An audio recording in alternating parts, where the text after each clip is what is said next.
మీ business ఏదైనా మీ ఊర్లో promotion చేయాలంటే అది సుమన్ టీవీతోనే సాధ్యం. ఇప్పుడే సంప్రదించండి. ఎన్నికలు అయిపోయిన తర్వాత జరిగిన సంఘటనలు గమనిస్తే వ్యవస్థలను మేనేజ్ చేసే చంద్రబాబు నాయుడు గారు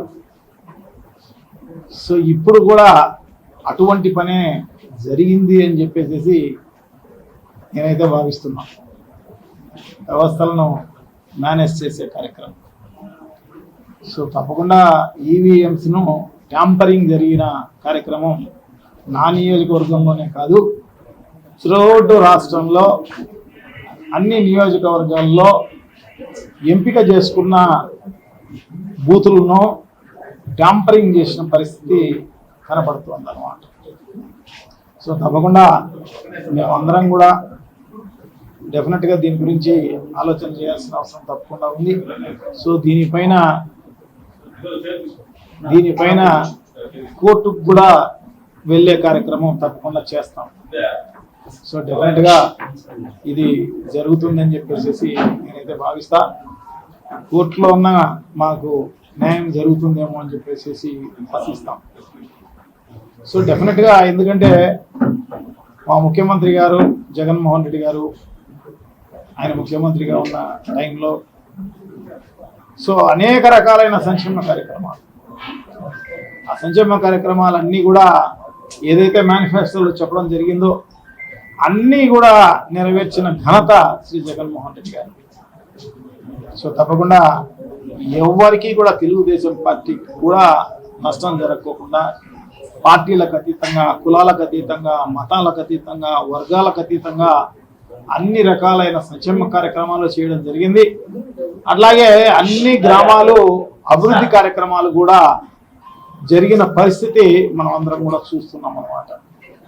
సో డెఫినెట్గా ఈ యాంటీ ఇన్కంబరెన్స్ అనేది ఉండే అవకాశమే లేదు.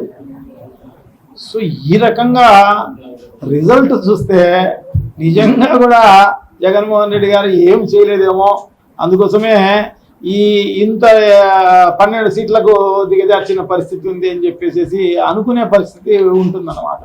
సో అటువంటి పరిస్థితి ఏం లేదు. సో అందరికీ న్యాయం చేసిన ప్రభుత్వము వైఎస్ఆర్ కాంగ్రెస్ పార్టీ జగన్మోహన్ రెడ్డి గారు.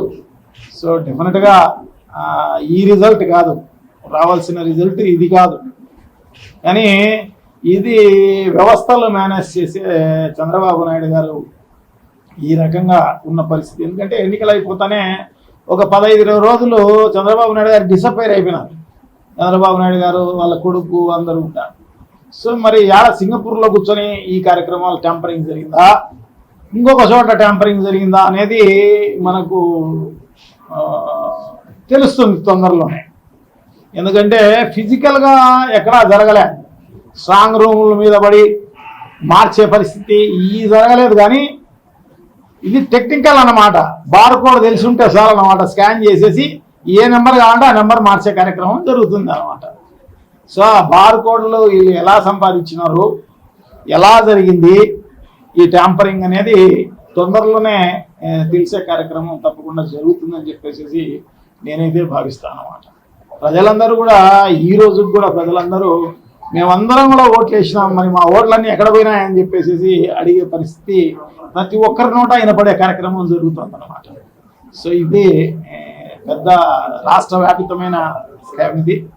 సో డెఫినెట్గా ఇది బయటకు వచ్చే కార్యక్రమం తప్పకుండా జరుగుతుంది. దేవుడు ఆయన పైన ఉన్నాడు.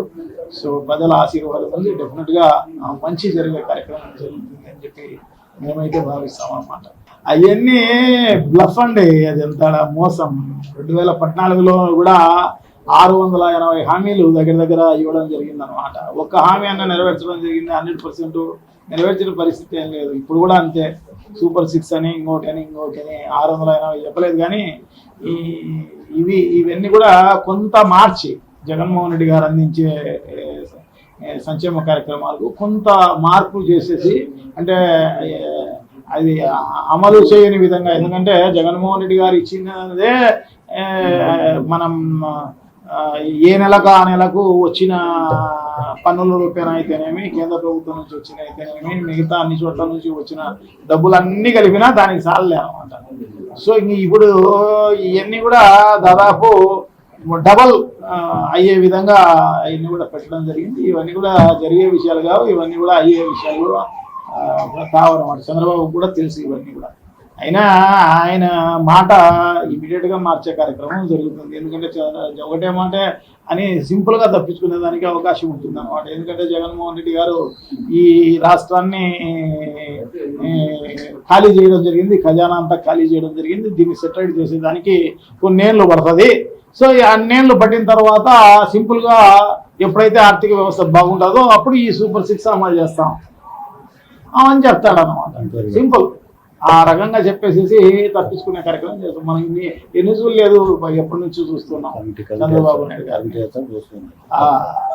ఇట్లాంటివన్నీ మనం ప్రజలకు కూడా అతని సూపర్ 6 పైన ఎక్కడా కూడా నమ్మకం ఉన్న పరిస్థితి ఏం లేదనమాట. అతను చెప్పిన దీనిపైన కూడా. కానీ ప్రజల తీర్పు వేరు, ఇక్కడ జరిగింది వేరు. ప్రజలకు అవగాహన ఉంది. ఇది చంద్రబాబు నాయుడు గారు ఈ మేనిఫెస్టోలో చెప్పినట్టన్నీ ఎట్లా అమలు చేయడు, జగన్మోహన్ రెడ్డి గారు చెప్పిందే అమలు చేస్తాడు అని చెప్పేసి ప్రజలకు విశ్వాసం ఉంది. సో డెఫినెట్గా వాళ్ళు ఆ విధంగానే ఓట్లు కూడా వేసింటారు. కానీ ఈ ట్యాంపరింగ్ జరిగినందువల్ల మనం దాన్ని ఏం చేయలేం. సో తప్పకుండా ఇది కోర్టు దృష్టికి తీసుకుపోయే కార్యక్రమం చేస్తాం.